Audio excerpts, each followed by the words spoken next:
Once upon a time, in Welch, West Virginia, lived a boy whose father was a coal miner and grew up with 5 siblings.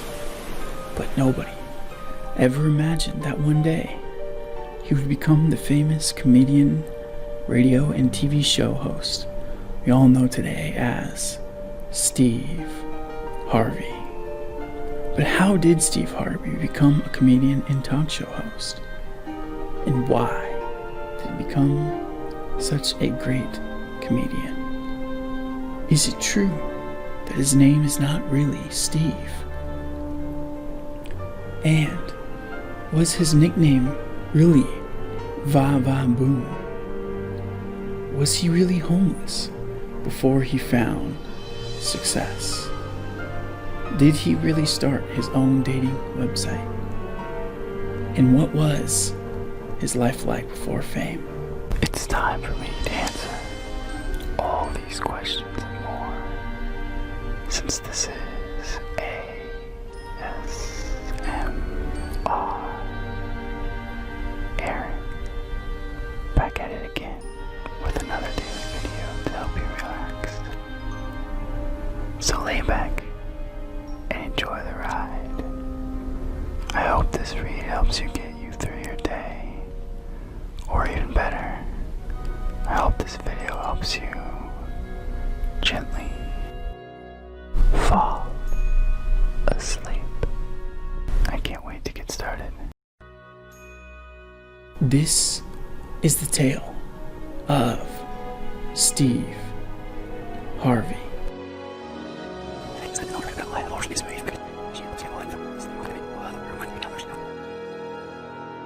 Broderick Stephen Harvey was born in Welch, West Virginia on January the 17th, 1957. He was the youngest of 5 children born to Eloise and Jesse Harvey, a coal miner who passed away in 2000 of black lung disease. When Harvey was young, his family moved to Cleveland, where he graduated from Glenville High School in 1974, before heading back to his home state to attend West Virginia University. After finishing school, Harvey spent his early 20s working a number of jobs: insurance salesman, postman, even wannabe professional boxer, without finding anything that really seemed like his true calling. Harvey eventually found that on the stage, performing stand-up comedy for the first time in 1985. After honing his act through several years of performances in small clubs, he came close to hitting the big time by the end of the decade, making it to the finals of the 2nd annual Johnny Walker National Comedy Search in 1989. From there, Harvey's career really took off. In 1993, he took over as the host of Showtime at the Apollo, the famed syndicated variety show filmed at Harlem's legendary Apollo Theatre. Harvey would stay on Showtime at the Apollo until 2000, but his hosting duties on the iconic show were far from the only thing on his plate. In 1996, he got his own sitcom, The Steve Harvey Show, on the fledgling WB network, one of the few programs to gain any traction at all on the WB before the emergence of Dawson's Creek and Buffy the Vampire Slayer. The Steve Harvey Show gained a devoted following among a mostly African-American audience and stayed on the air until 2002. The show also proved notable for launching a productive professional partnership between Harvey and a younger comic named Cedric the Entertainer, who played Harvey's best friend on the show and would later join him on a groundbreaking national stand-up tour. On that tour, called The Kings of Comedy, Harvey and Cedric the Entertainer joined Bernie Mac and D.L. Hewley on a 4-man barnstorming roadshow that became a surprise nationwide hit. In 1999, The Kings of Comedy became the highest-grossing comedy tour ever to date in the United States, raking in more than $19 million. Harvey and his 3 sidekicks became national celebrities, a status only heightened by the release of Spike Lee's 2000 documentary, The Original Kings of Comedy, which captured the highlights of a 2-night show in North Carolina before a hugely enthusiastic audience. Fans who saw the show on screen felt the same way. The film, which cost only $3 million to make, eventually earned more than $38 million at the box office. While Harvey's role as the Kings of Comedy's MC remains the most iconic performance of his career, the comedian used the fame that came from the movie as a foundation upon which to build a virtual one-man multimedia empire. In 2000, he launched a daily talk radio show, The Steve Harvey Morning Show. Originally aired only in Los Angeles and Dallas, the show eventually gained national syndication and continues to air daily on dozens of stations across the country. Harvey won Radio and Records magazine's National Syndicated Personality Show of the Year award in 2007. Even while transforming himself into a major radio personality, Harvey continued to pursue work in stand-up and acting as well. The Steve Harvey Show on the WB went off the air after a 6-year run in 2002, but Harvey soon took on other projects.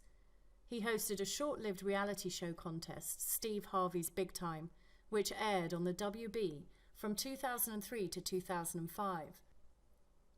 He also made his big-screen acting debut in a minor role in 2003's The Fighting Temptations, before winning larger supporting parts in You Got Served 2004, Johnson Family Vacation 2004, and as a voice actor in the animated Racing Stripes 2005.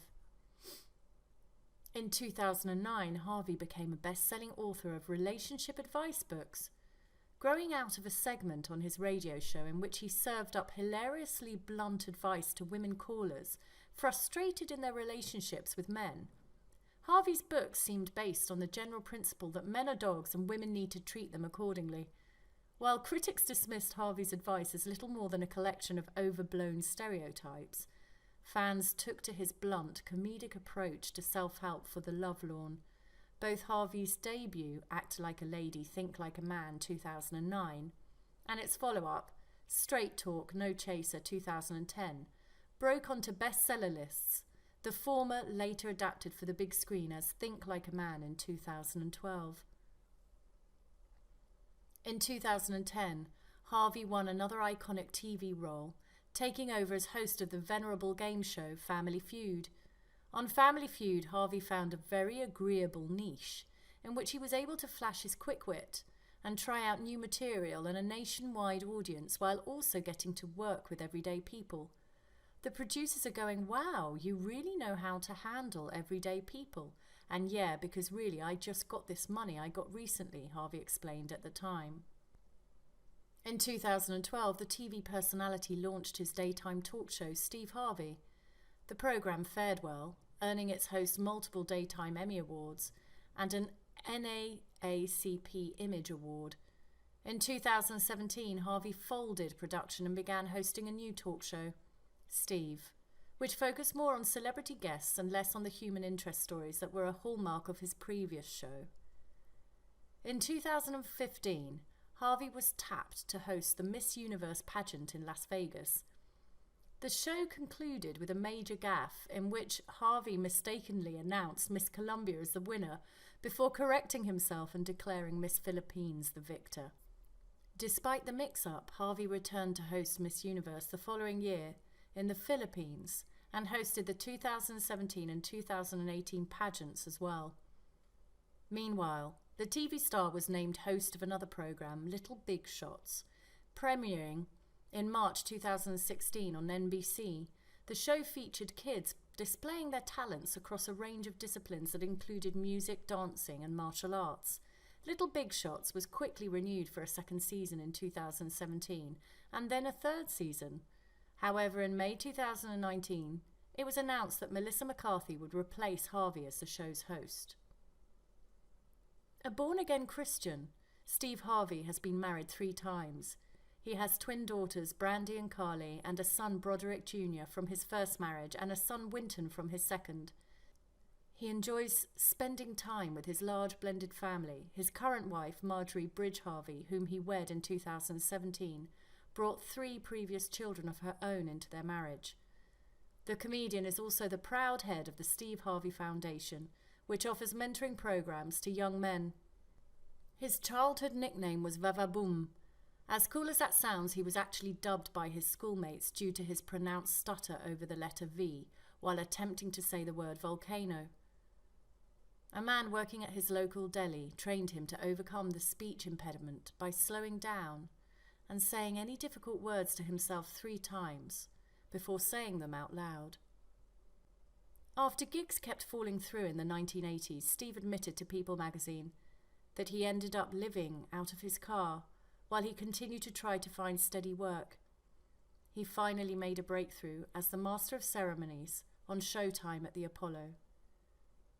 On top of helping those unlucky with love on his show by setting them up for dates on stage, he also partially owns a dating site called Delightful, which includes videos of him doling out his sage advice. And so ends the tale of the famous comedian, radio and TV host, Steve Harvey, who lived happily ever after, trying to put a smile on our faces.